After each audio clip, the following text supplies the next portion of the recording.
At nangyari na pagkatapos ng mga bagay na ito, na ang katiwala ng Saro ng hari sa Ehipto at ang kanyang magtitinapay ay nangagkasala laban sa kanilang Panginoon na hari sa Ehipto.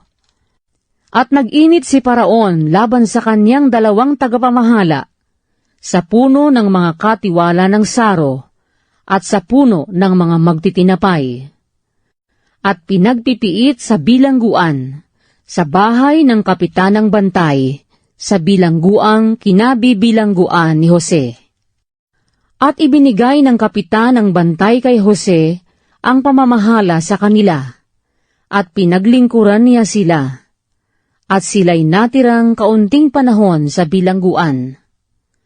At ang katiwala at ang magtitinapay ng hari sa Ehipto na nangabibilanggo sa bilangguan ay kapwa na naginip ng kanikanyang panaginip sa isang gabi, na bawat isa ayon sa paliwanag ng kanikanyang panaginip.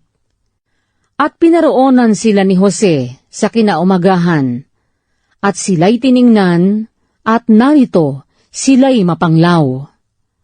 At kanyang tinanong ang mga tagapamahala ni Paraon na mga kasama niya sa bilangguan sa bahay ng kanyang Panginoon, na sinasabi, "Bakit kayo'y mapanglaw ngayon?" At kanilang sinabi sa kanya, "Kami ay nanaginip ng panaginip, at walang sino mang makapagpaliwanag." At sinabi sa kanila ni Jose, "Hindi ba ukol sa Diyos ang mga paliwanag? Isinasamo ko sa inyo na inyong saysayin sa akin."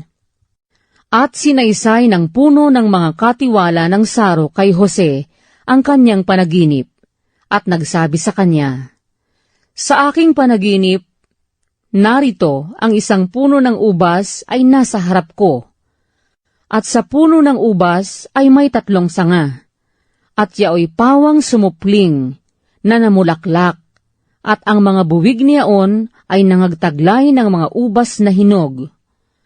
At ang saro ni Paraon ay nasa aking kamay, at kumuha ako ng mga ubas, at aking pinagpipiga sa saro ni Paraon, at ibinigay ko ang saro sa kamay ni Paraon."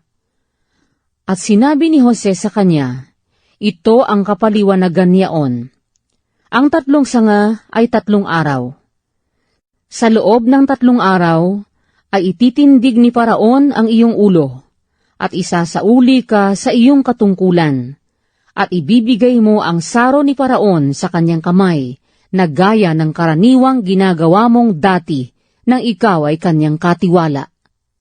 Datapwat alalahanin mo ako kung ikaw ay mapabuti na, at isinasamo ko sa iyo na pagpakitaan mo ako ng kagandahang loob, at banggitin mo ako kay Paraon, at ako'y alisin mo sa bahay na ito, sapagkat ako'y tunay na ninakaw sa lupain ng mga Ebreo, at dito naman ay wala akong ginawang anuman, upang ako'y ilagay nila sa bilangguan." Nang makita ng puno ng mga magtitinapay na mabuti ang kapaliwanagan, ay nagsabi kay Jose, "Ako'y nanaginip din, at narito, 3 bakol ng tinapay na mabuti ay nasa ibabaw ng aking ulo. At sa kaiba-ibabawa ng bakol ay mayroon ang lahat na sari-saring pagkaing niluto para kay Paraon, at kinakain ng mga ibon sa bakol na nasa ibabaw ng aking ulo." At si Jose ay sumagot at nagsabi, "Ito ang kapaliwanagan niyaon. Ang 3 bakol ay 3 araw. Sa loob ng 3 pang araw ay itataas ni Paraon ang iyong ulo, at ibibitin ka sa isang punong kahoy, at kakanin ng mga ibon ang iyong laman." At nangyari, nang 3 araw, na siyang kapanganakan kay Paraon, na gumawa siya ng isang piging sa lahat ng kanyang lingkod, at itinindig niya ang ulo ng puno ng mga katiwala ng saro, at ang ulo ng puno ng mga magtitinapay. At ibinalik niya ang puno ng mga katiwala ng saro sa kanyang pagkakatiwala ng saro, at ibinigay niya ang saro sa kamay ni Faraon. Datapwat ang puno ng mga magtitinapay ay ibinitin sa isang puno ng kahoy, gaya ng ipinaliwanag sa kanila ni Jose. Gayon may hindi na naalaala si Jose ng puno ng mga katiwala ng saro, kundi nalimutan siya.